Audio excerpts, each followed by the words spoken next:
class, there's a sick dog, and the first person to say, let's do something, is an Israeli. So I'm thinking this is very suitable for the Israeli mentality. Let's do something. This is not okay. Let's, right? So it's not that kind of like, you know, maybe in Asia more kind of shyer, or the Germans being a little bit uptight, you know. So the point is here that compassion is about being motivated to do something, right? To change the situation. And if it requires tough action, well, then by all means. Punishment is not, but the problem is like, punishment is necessary. Punishment is absolutely necessary. But it's not an act of retribution.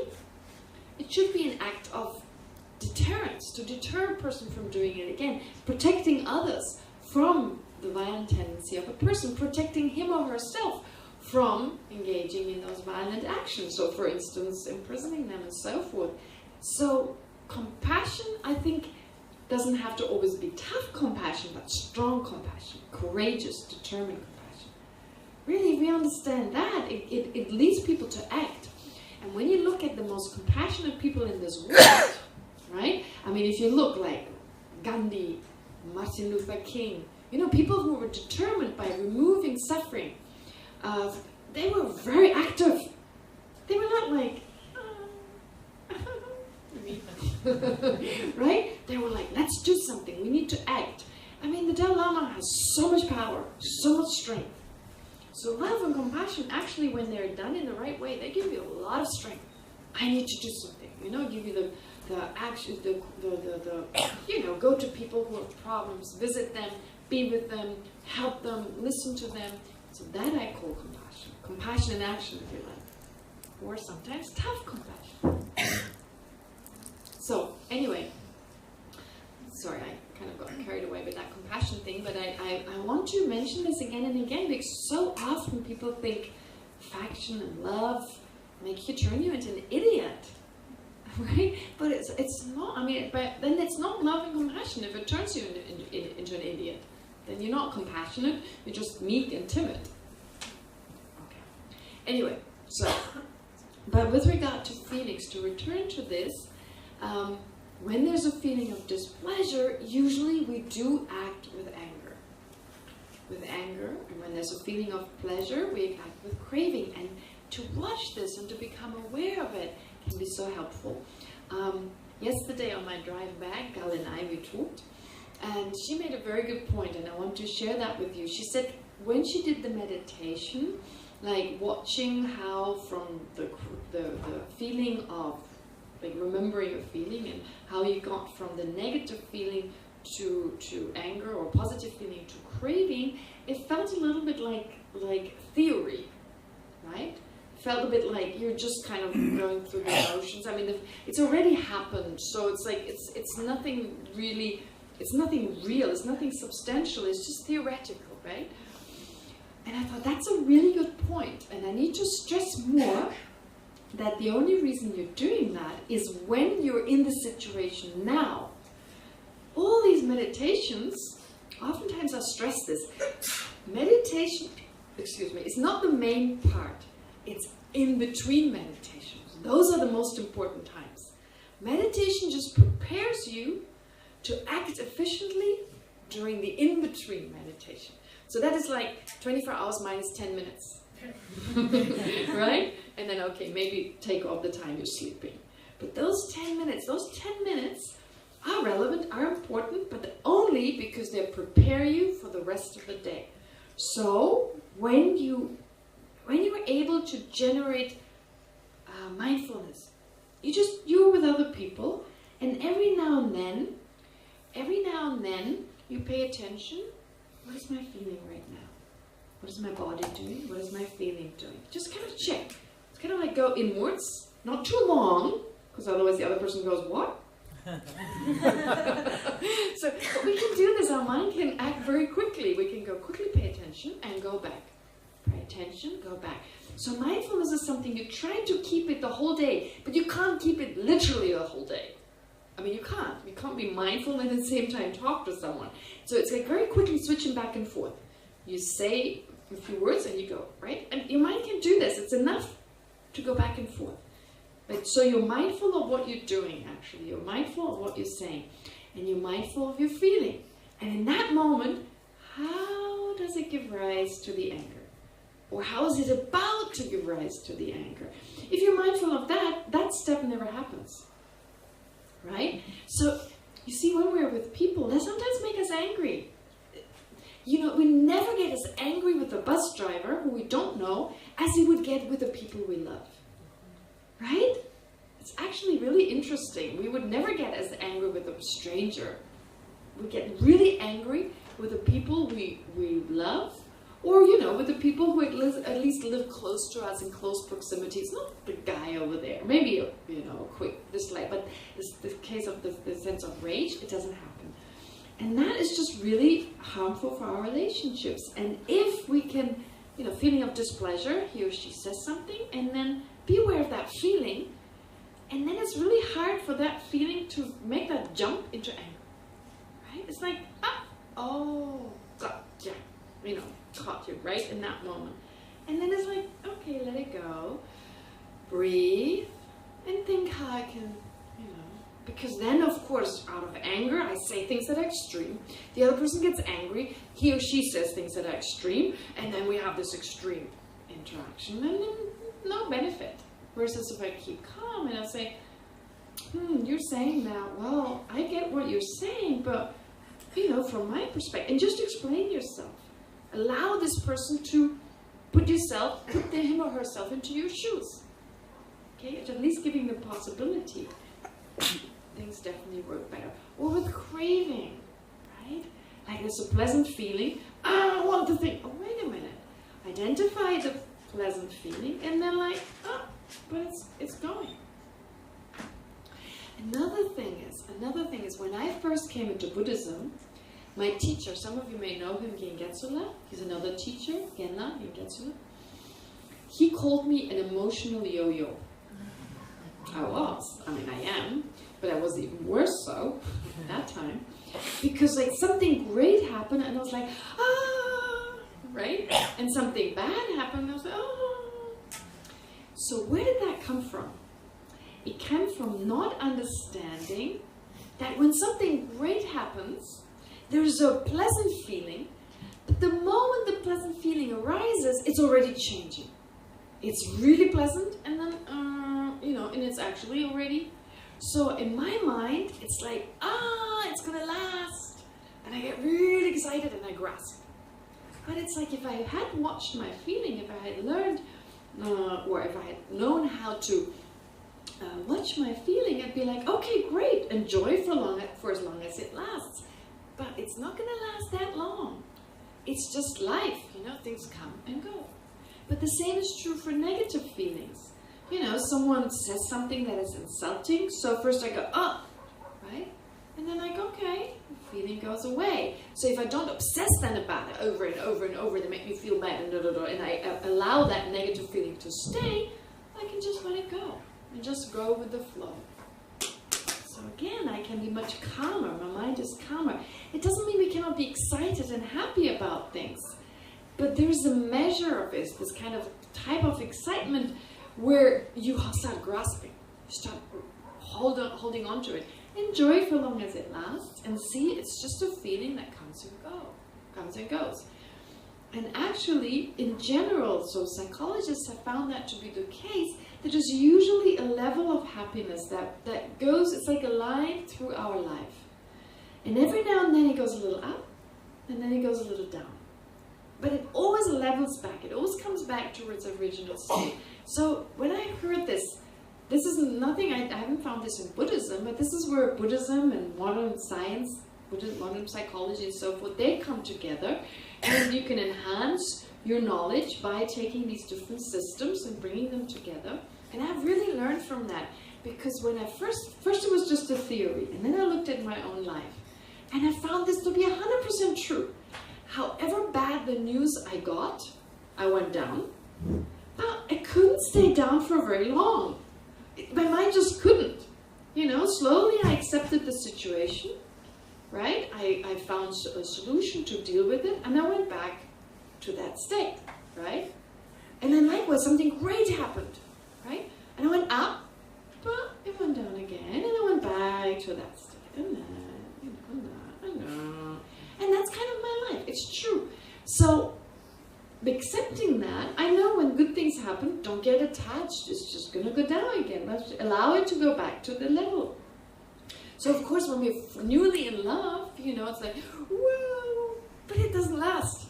It does not last. That's the thing. So, there it goes up. Enjoy it for as long as it's there, but don't expect it to stay up there. It'll come back to its normal level. So, we expect things to stay up there. But it's not through external objects that it stays up there. Okay? So when you have a negative situation, okay, it goes down, but watch your mind, it goes back before you know.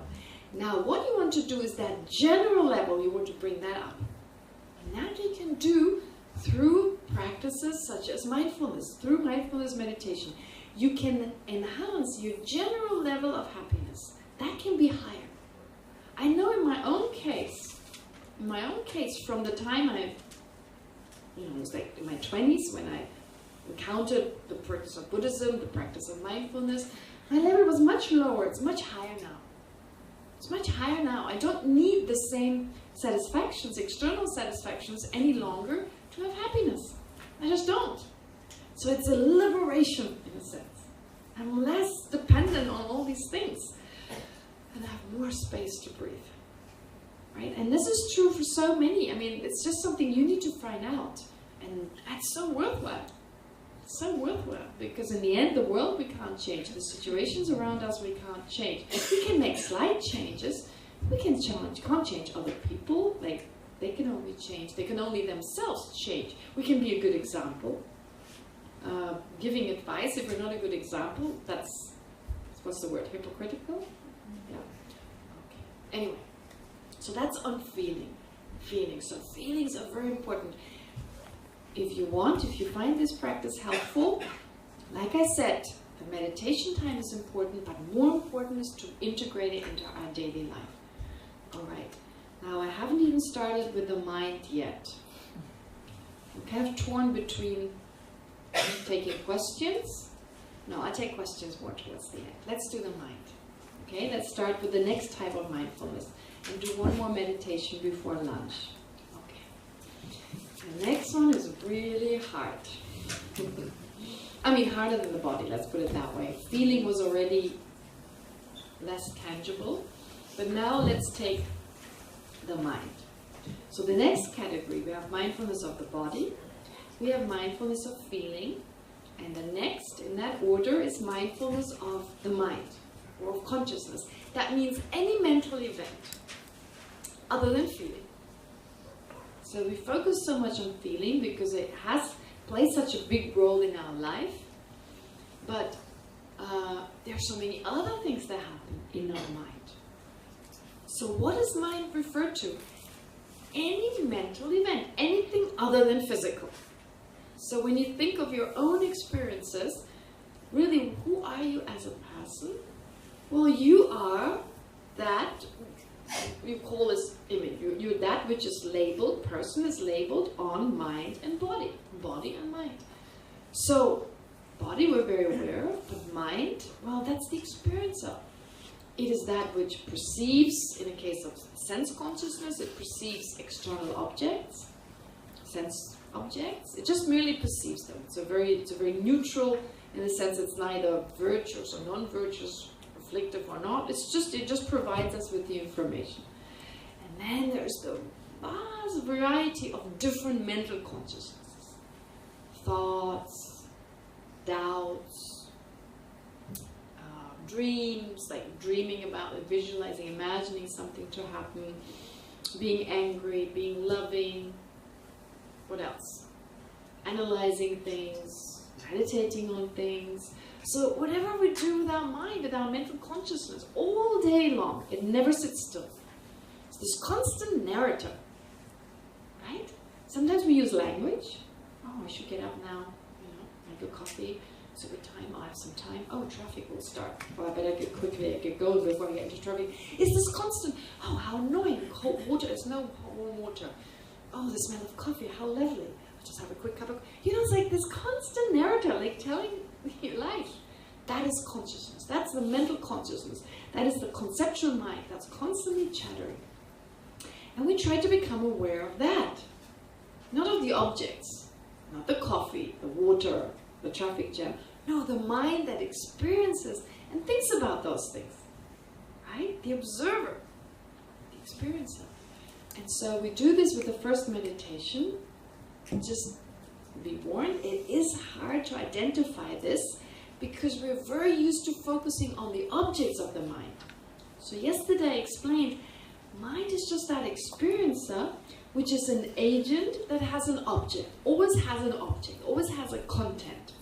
And it perceives this at the very least. It perceives the object. It is aware of the object. And it may do more than that. It may wish for it. It may wish to be separated from it. It may analyze it. It may reflect on it. It may focus on it. It may enjoy it or not. Right? It's like the objects, something is done with these objects. Our mind does something with them. At the very least, be aware of them. Okay? So that observer, that's what we want to focus on. So you'll find when I ask you to do the meditation, what I'll ask you to do is we start with the breathing, and then I'll ask you to pay attention to your awareness. And you go, what am I supposed to be aware of? What is it? What is it? You can't find it. You initially can't find it. So what they say may be helpful, because you don't have any training in that, unless you've already been doing this meditation. They say sometimes it's helpful to just visualize yourself to lie on a hilltop, and all you see is the blue sky. And think this blue sky, that is my mind. So you have to kind of bring in a little bit of visualization. It's kind of a little bit fake, but what to do if you can't grasp it right away. Blue sky.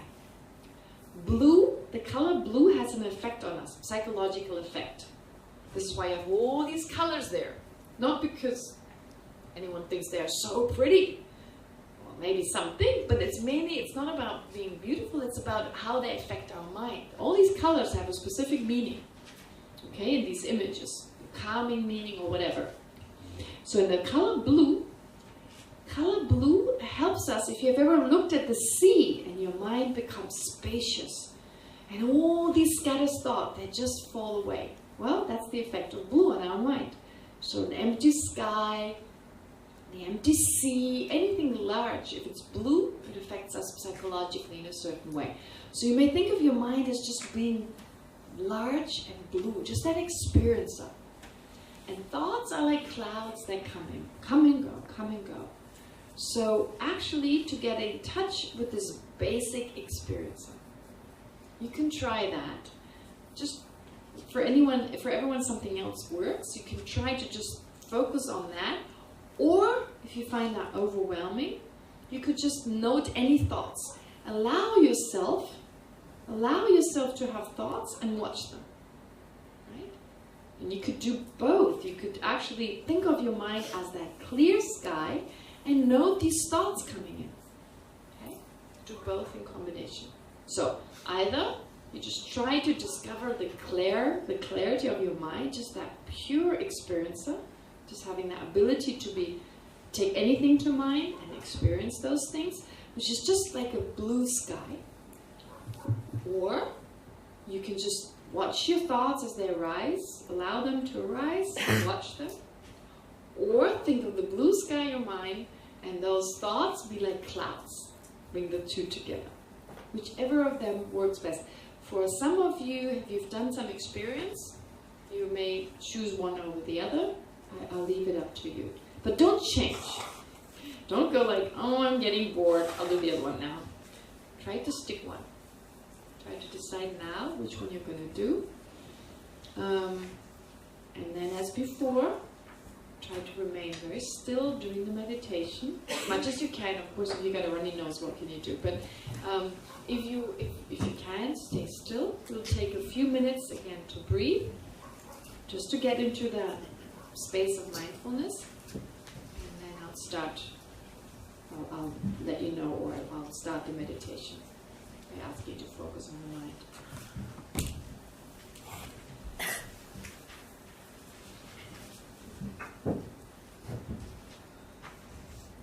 sure you're relaxed and comfortable.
Start to pay attention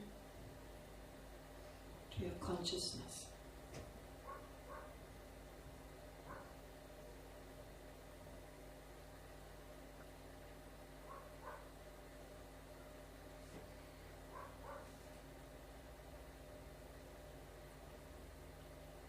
To that which perceives your reality.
Try not to get carried away by your thoughts, but instead just watch, just observe them.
aware of your own awareness.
Three more minutes.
Now we have our lunch break now, and I would like to ask you to continue with your practice of mindfulness during the session.